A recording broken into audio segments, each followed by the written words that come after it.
Maybe you think I've been trying too hard to get acquainted. Maybe you have. Maybe you think that's wrong. Maybe it's too soon to tell. I wonder what you're thinking.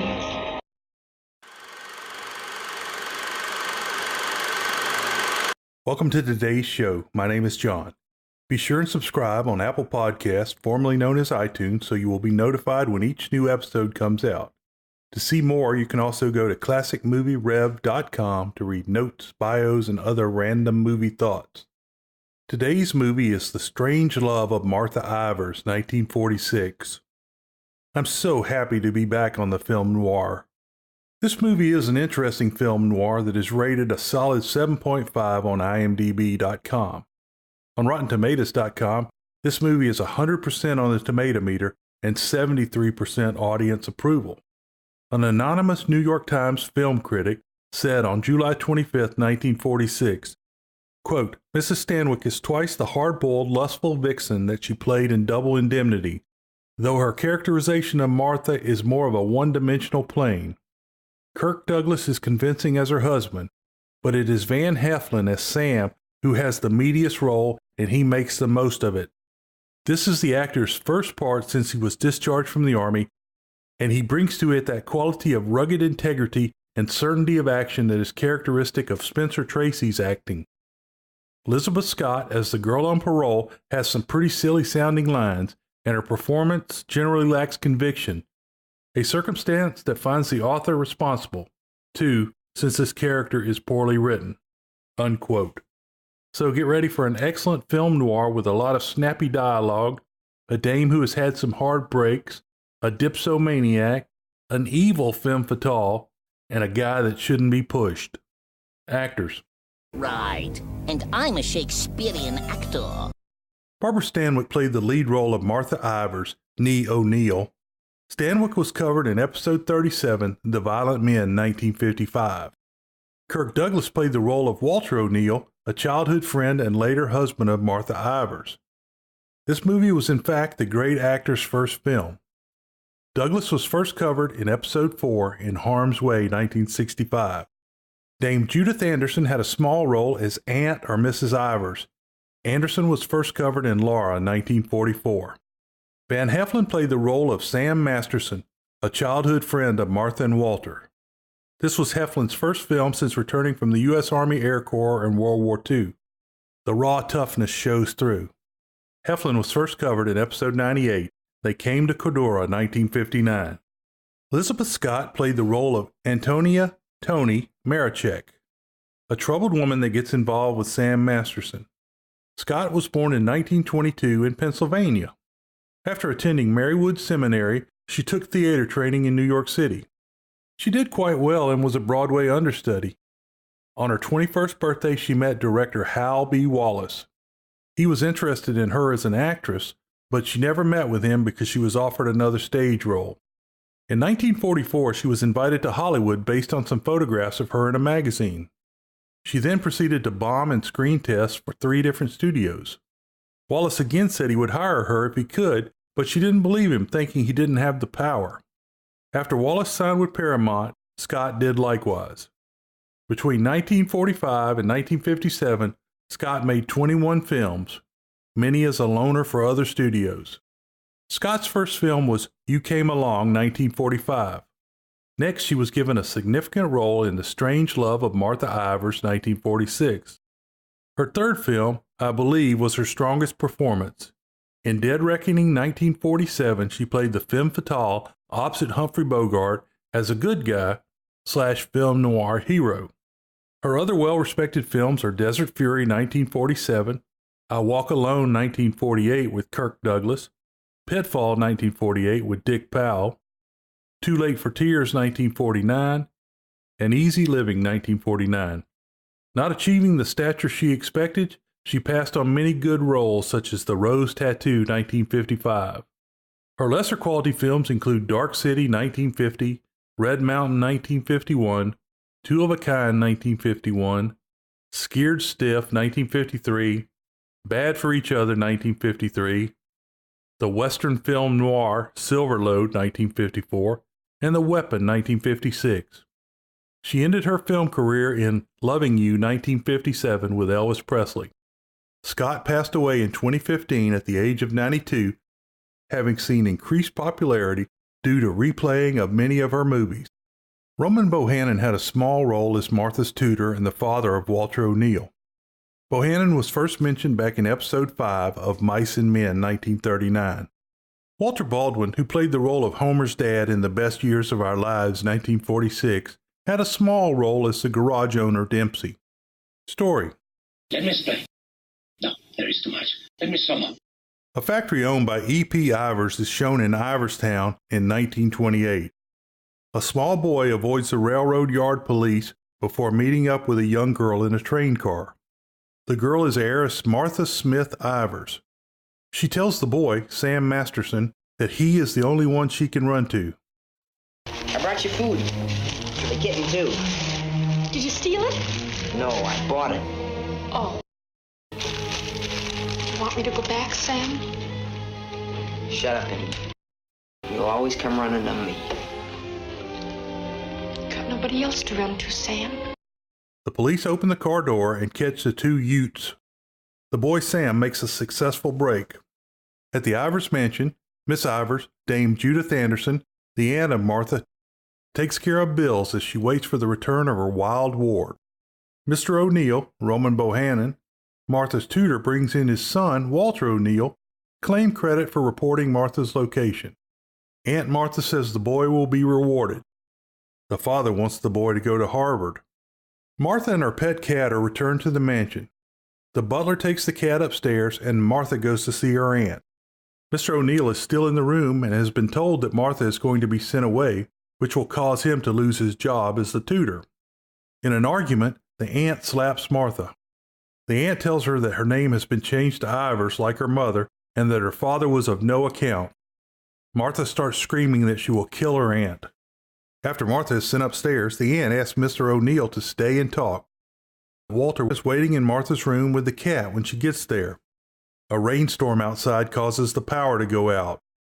Sam shows up outside the window and is led into the room. Sam says he is leaving and Martha has to stay there. Martha tells Sam that she will go alone if he doesn't take her along. He relents. Sam! You see, Walter, I told you they'd never catch him. Sam, button me up. I came to say goodbye. I thought it over, Martha. It's better for you here. I won't stay here. I hate her.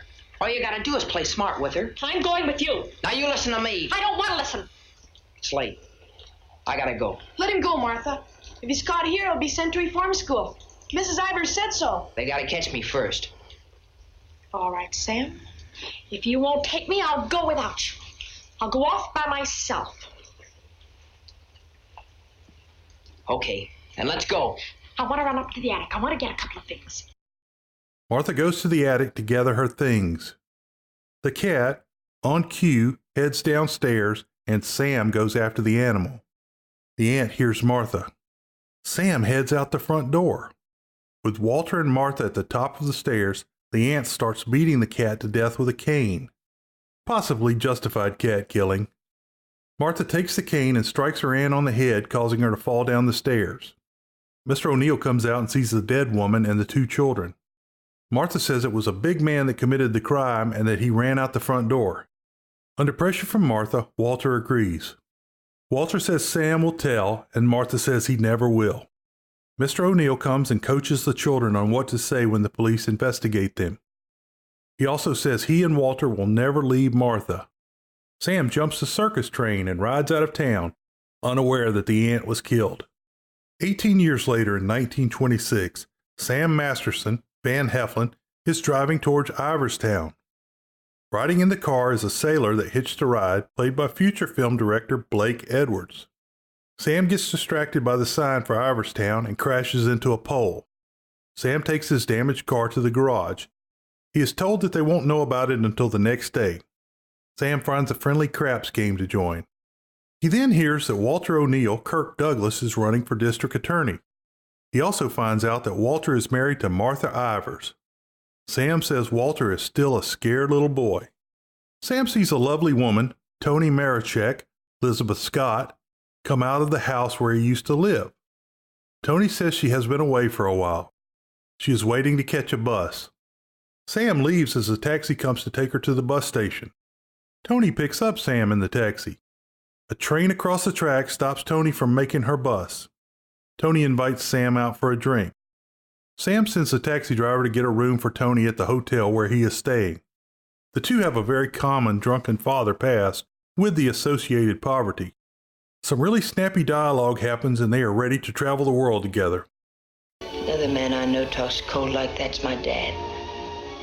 He's the most cold-blooded man in Ridgeville. Once he kicked me. It made me sick.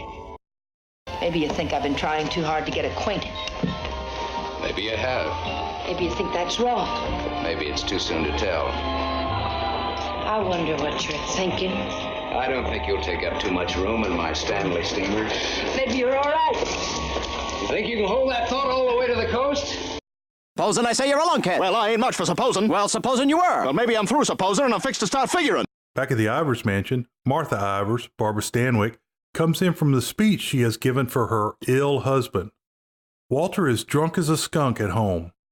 It is clear that their marriage is loveless. It is the 4th anniversary of Walter's father's death. The dreams his father had for him, the cover-up of the murder, and forcing prosecutor Walter to convict and have executed a man fitting the description of the made-up man from the night of the aunt's murder had ruined Walter's life. Walter kisses Martha, but she gives him the dead fish. He crawls back into his bottle. Sam and Tony check into their rooms. She admits that she didn't buy the bus ticket, she got it. Tony comes to Sam's room, and they confirm their plans to leave together in the morning. Tony confesses that she just got out of jail. When Sam gets out of the shower, Tony is out cold. He covers her with a blanket and sleeps in the other room. He takes his wallet and bottle just to be safe. In the morning, 2 policemen come into Sam's room. Tony is not there. They cross through to the other room through the bathroom and find Sam sleeping in Tony's room. They check his ID and see that he was a sergeant and served in 3 invasions during World War II. They have arrested Tony for a parole violation for trying to cash in her bus ticket. The newspaper reminds Sam that Walter is in the DA's office. Sam goes to see his old friend. Walter is in his office and already hitting the bottle. Walter decides to see Sam. The two go over old times, then decide to have a pre-breakfast drink. Sam finally asks Walter to get Tony off on a parole violation. Martha shows up but doesn't recognize Sam until he gives their old whistle. Walter is very unhappy with the reunion of the two. Walter thinks Sam is blackmailing him about the murder, but Sam doesn't even know about the murder. Walter warns Martha that they are being blackmailed. Walter orders a full suite of investigations into Sam. Martha invites Sam over to the mansion. She asks Sam about life after he left town. I found your message when I got back to the hotel. I asked you to phone. I figured you wouldn't mind if I came in person. I figured you would. Why? You impressed me this morning as a man who would bet on anything. Almost anything, depending on the odds. Well, let's see. You left here September 27th, 1928. We'll start from there. The exact date? How come that's so clear in your mind? Why shouldn't it be? The conversation is strange because Martha thinks Sam knows about the murder and may want to blackmail her. Martha starts trying to put the hooks on Sam. He says he's moving on. Martha gets mad and demands to know what Sam really wants. Martha puts the smooch on Sam and it ends weird. Martha calls and tells Dempsey, Walter Baldwin, to slow down the car repairs. The detectives report this and other information to Walter. They find out that Sam has a great war record, is a professional gambler, and beat a murder rap in Reno. Walter asks to have Tony brought over. Sam waits outside the jail for Tony. Walter grills Tony and wants her to frame Sam. Sam tells Tony that Walter is an old friend. Tony and Sam go for drinks. She is sheepishly hiding something. Tony tells Sam that she was in prison for theft. Joe, John Kellogg, shows up at the bar and says he's Tony's husband. He and Sam go out back to fight. A police detective comes in and tells Tony to leave. When she goes out front, she sees Sam being beaten and driven out of town by Joe and some other men. They drop him, alive, in a ditch 25 miles outside of town. Sam has pulled a private detective badge off one of the men. He also has the look of a man that's going to get even. He flags down a bus and rides back to Iverstown. At the bus station, he sees Tony getting on a bus. He grabs her off the bus and demands that the crying Tony tell what the deal was. Cut that. Crying's not gonna get you anywhere. I'll stop. I ought to beat it out of you. I think maybe I got it coming. She tells about Walter asking questions. She wants to be hit, but Sam forgives her. He is going back to town to set things right. Tony decides to go back with Sam. Sam shows up at the Ivers mansion and strong-arms the butler to be admitted. He is taken to Walter and demands that Martha come down. Walter offers Sam a drink and then he tries to pull a gun on Sam. Sam slams the drawer on Walter's hand. He then punches Walter. Sam sees the report on himself. Martha comes down and Sam tells Martha about the private detectives that beat him. Walter admits that he hired the men and then wants to know what the blackmail amount will be. Martha tells Sam to meet her at the plant at 3 p.m. to make the deal. Walter warns him again and Sam says if he tries anything else, he will kill him. Martha treats Walter's hand and he tells her that he knows about her call to the garage. He tells her to have Sam leave that day. Sam meets Tony at a restaurant. Tony gets a little green-eyed. They plan on leaving that night when the car is fixed. Tony thinks it's odd that someone could remember the exact date for something so many years before. They go to the newspaper and Sam is told about the murder and the trial by the newspaper clerk, Olin Howland, and that Walter was the prosecutor. Then one day they picked up a guy who stuck up a garage or something. Someone who used to work at old lady Ivers' house. Came out at the trial that he was the one that knocked the old lady off. O'Neill really did a job on him. Is that Walter O'Neill? Yep, same guy. Sam goes to see Martha at the plant. Sam starts to talk about Martha's aunt and she changes the subject. She asks what he wants and Sam says, half. Specifically, what is your angle? Specifically, half. Half of what? You tell me. Martha is still in love with Sam. Sam comes into the hotel and tells Tony that she is good luck. Tony is modeling for Sam when Martha walks in on them. Hello, Sam. Tony. Yes, Sam? I heard you talking. Well, even a crummy hotel like this has a switchboard. I have special privileges in this hotel, Sam. I own it. This is Miss O'Neill, Tony. Hello. So this is the girl. Tony's my name. Antonia Maricek. The sunsuit looks very well on her, Sam. She's got just the figure for it. She's a very pretty girl. I give another show at 8 o'clock. In your room or here? Tony leaves and Martha wants to stay in the room. Sam insists they go out. They go to an upscale club and dance the night away. Sam wants to get to business. Martha insists they leave. Sam sees Joe at the bar and gives him a nice beating. Martha is excited by Sam's toughness. Sam compares Martha to Lot's wife that turned to salt in the Bible. They sit by the fire in the woods. Sam says he waited for Martha that night. She thinks she would have married Sam if he had stayed. Martha asks Sam why he didn't stop her. He drops the bomb on her that he wasn't there when her aunt was killed. It would have been so different if you hadn't run away. It would have been you instead of Walter. Or if you had stopped me. When I lifted the cane, why didn't you stop me? You knew how much I hated her. Why didn't you stop me? I wasn't there, Martha. And then I stood there afterwards.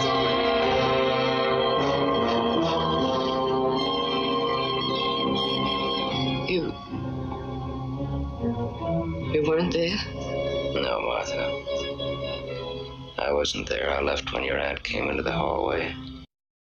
They fight and kiss. Martha makes a full confession. She says that Walter's father replaced her aunt's role. He also pressured her to testify against the innocent man and to marry Walter. Tony sees Martha and Sam kissing when she drops him off. Sam goes to see Tony, who has been crying. Sam starts telling her he is leaving with Martha. He leaves it open-ended. When Martha goes home, Walter knows she has been with Sam. Walter has given the servants the night off, and he calls Sam to request that he come to the mansion. Martha basically tells Walter he is out. Tony is getting ready to leave, and Sam comes into her room. Tony begs Sam not to get involved with Martha and to leave town. The two agree to split up. Sam arrives at the mansion and is led into the house by Walter. Walter wants to know what will become of the three of them. Walter is threatening to kill Sam and implies that Martha has had plenty of other lovers. Walter says he expects Martha to pay off for covering up the murder. Walter can't get over how easy it was for Martha to send a man to death and that Martha did it to keep her wealth. Walter says that Martha will demand that one of the two men dies. The drunk and sick Walter begs for help from Martha. Walter falls down the stairs, bringing back the death of Martha's aunt. Martha asks Sam to kill Walter and let the stairs and the hooch be blamed. Sam picks up Walter and carefully lays him in a chair. Sam tends to Walter and Martha realizes that Sam does not love her. Now he feels sorry for her. Walter realizes that Sam could have killed him if he so desired. Martha takes a gun out of the desk drawer and Sam urges her to confess. When Sam tries to leave, Martha pulls the gun on him. Walter seems to be going along. Sam gambles that Walter won't testify for her if she kills him. May have a little trouble squaring this one. You broke into the house, you demanded money, you tried to attack me, and I shot you in self-defense. Have a right to kill in self-defense. That's what the law says, doesn't it, Walter? Isn't that what the law says, Walter? It'll hold up, Walter. A man with a police record. It's a perfect case if you can get Walter to be your witness. You want to bet? Sam says he feels sorry for the two of them as he leaves. Martha tells Walter that she was afraid he would leave her. Walter says it's no one's fault. Martha says everything will be different between them, like nothing ever happened. She asks if he believes her. Walter pulls the gun out, and Martha helps him shoot her in the belly. As Sam runs back, he sees Walter kill himself also. Sam goes back to the hotel and begins packing. Tony comes back in, and she says she missed the bus once and got lucky, so she tried again. Sam and Tony drive out of town, and he tells her not to look back, saying, "Remember what happened to Lot's wife." When she says, "Who?" he replied, "Sam's wife." Don't look back, baby. Don't ever look back. You know what happened to Lot's wife, don't you? Whose wife? Sam's wife. Sam's. They drive away, leaving all of the mess behind. World-famous short summary: Love Quadrangle works out half right. I hope you enjoyed today's show. I really appreciate you spending the time listening. You can find connections to social media and email on the site at classicmovierev.com. There are links in the podcast show notes as well. Remember, this show is completely free and independent. If you get a chance, jump over to Apple Podcast and give the show a review. It helps the show get found. Beware the Moors.